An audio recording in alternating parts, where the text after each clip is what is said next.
전화하고 조사할 때 보니까 경찰이 제 말을 잘 들어주고 호응도 잘 해주고 분위기도 제 말을 믿는 것 같더라고요. 이런 말씀들을 놀라울 만큼 똑같이들 하세요.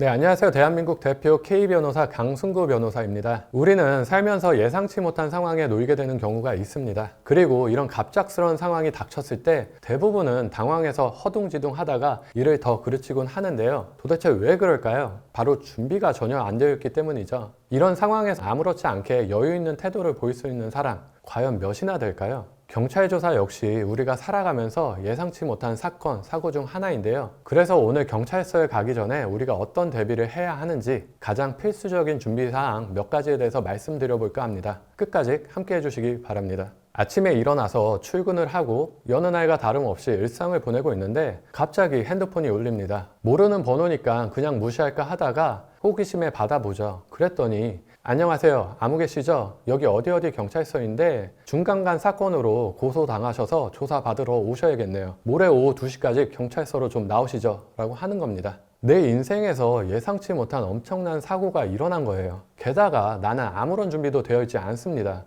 그럼 가장 먼저 어떻게 해야 할까요? 당연히 이 상황을 제대로 헤쳐나가기 위해서 준비를 해야 하는 거고요. 준비를 하려면 준비할 시간이 필요하겠죠. 결국 가장 중요한 건 준비를 위한 충분한 시간을 확보해야 한다는 겁니다. 그런데 여기서 생각보다 많은 분들이 경찰이 말하는 날짜에 대해서 어떤 질문도 하지 않고 그냥 알겠다라고 답한 후에 그 날짜에 출석들을 하세요. 준비할 시간이 전혀 없는 거죠. 근데 사실 이 날짜는 경찰이 자기 스케줄상 가장 편한 날짜, 시간대를 정해서 제한하는 것에 불과하거든요. 그러니까 이건 얼마든지 조정 가능한 거라는 거죠. 물론 우리가 그 날짜는 좀 어렵다, 날짜 조정이 필요하겠다 라고 말하면 경찰 쪽에서는 살짝 불편한 심정을 드러낼 수도 있어요. 스케줄 조정을 다시 해야 하니까 귀찮잖아요. 그런데 그렇다고 해서 이런 상황에서 우리가 우리 권리를 포기하면서까지 상대방의 불편함을 배려할 수는 없는 거잖아요. 이때는 과감하게 말씀하셔야 한다는 거죠. 우리도 준비할 시간을 충분히 확보해야 하니까요. 그럼 어떻게 시간을 조정하느냐? 일단 당장 조사 일정을 잡겠다는 생각은 하지 마시고 저도 사건에 대해서 다시 한번 확인이 필요한 부분이 있어서 확인 후에 다시 전화드리겠습니다 라고 하시고 통화를 마무리하시고요. 이때 나중에 다시 연락을 해야 하니까 담당 수사관 이름이랑 전화번호 꼭 확인해 두시는 것 잊지 마시고요. 자, 일단 시간을 벌었습니다. 그럼 뭘 해야 한다? 준비를 해야죠. 준비를 하려고 시간을 번 거잖아요. 물론 혼자서도 준비는 할 수 있어요. 그런데 아무래도 가장 바람직한 건 곧바로 변호사를 찾아가서 모든 사실을 이야기하고 전문적인 조언을 받는 거죠. 다만 마음이 급하다고 아무 자료도 없이 몸만 가시면 쓸데없는 시간 낭비,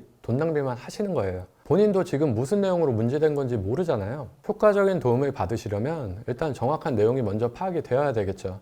따라서 고소 내용을 정확하게 확인하는 게 필요해요. 어렵지 않습니다. 인터넷으로 정보공개 포털 들어가셔서 고소장에 대해서 정보공개 청구를 하셔서 받으시면 되고요. 변호사와 상담을 하러 가실 때도 이 고소장을 꼭 가지고 가세요. 그래야 변호사님들이 정확한 내용을 확인하시고 기본적으로 어떤 상황에 처해 있는 건지, 불리한 상황인지 유리한 상황인지, 조사 시에는 어떤 질문들이 예상되는지 좀 더 구체적인 조언들을 해드릴 수 있는 겁니다. 이제 기본적인 준비를 마치고 경찰서에 들어갑니다. 들어가기 전에 한번 심호흡을 한번 하고 마인드 컨트롤을 해야 하겠죠. 여기서 반드시 다시 한번 기억하셔야 할 것. 경찰은 내 편이 아닐 뿐더러 중립적인 입장에 있다라고 보기도 힘들다. 경찰이 여러분들을 조사하기 전에 일단 고소장 내용을 보겠죠. 그리고 먼저 고소인부터 부릅니다. 그래서 고소장 내용을 기초로 이것저것 물어봐요. 그 다음에 부족한 게 있으면 참고인들을 불러서 다시 추가적인 조사를 하고 어느 정도 전체적인 윤곽을 잡아놓은 후에 고소당한 사람에게 연락을 하는 거거든요.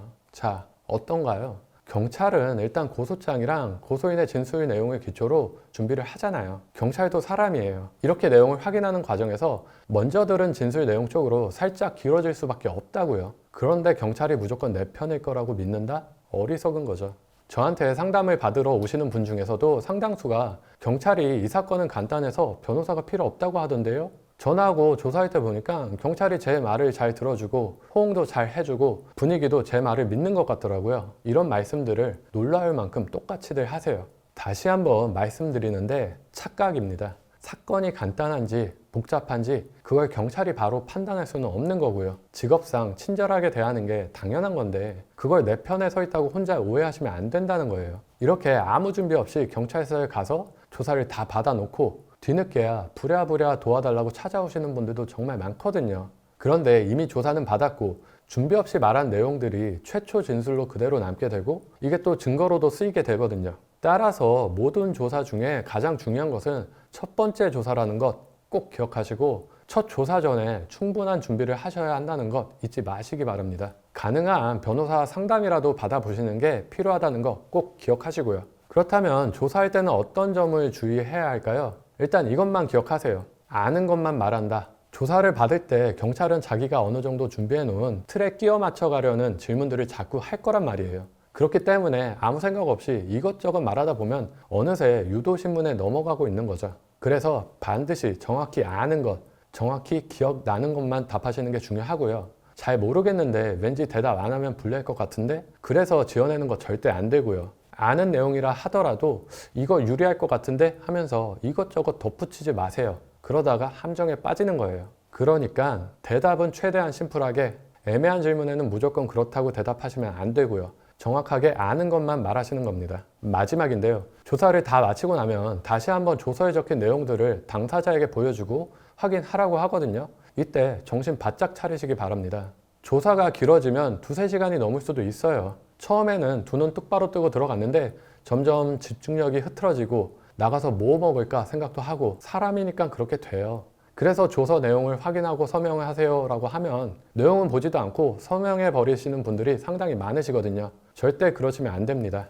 조서는 속기록이 아니에요. 우리가 대화한 내용을 토시 하나 빠뜨리지 않고 적는 게 아니란 말이에요. 조서는 경찰이 쓰잖아요. 대화 내용을 정리해서 쓰는 거기 때문에 은연중에 경찰이 원하는 뉘앙스로 변질돼서 기록될 가능성도 무지 많아요. 따라서 마지막까지 정신 똑바로 차리고 처음부터 끝까지 꼼꼼하게 읽어보고 진술한 내용과 다른 부분은 반드시 정정하시는 거 꼭 기억해 두셔야 합니다. 오늘도 K변호사 채널과 함께 하신 내용이 여러분께 도움이 되셨기를 바라고요. 이와 관련해서 궁금한 점은 아래 댓글란에 남겨주시거나 상담 전화 주시면 자세하게 답변 드리겠습니다. 오늘 영상 도움되셨다면 구독과 좋아요 부탁드리고 다음 영상에서는 더욱 유익한 주제로 다시 찾아뵙겠습니다. 오늘 영상 끝까지 함께 해주셔서 감사합니다.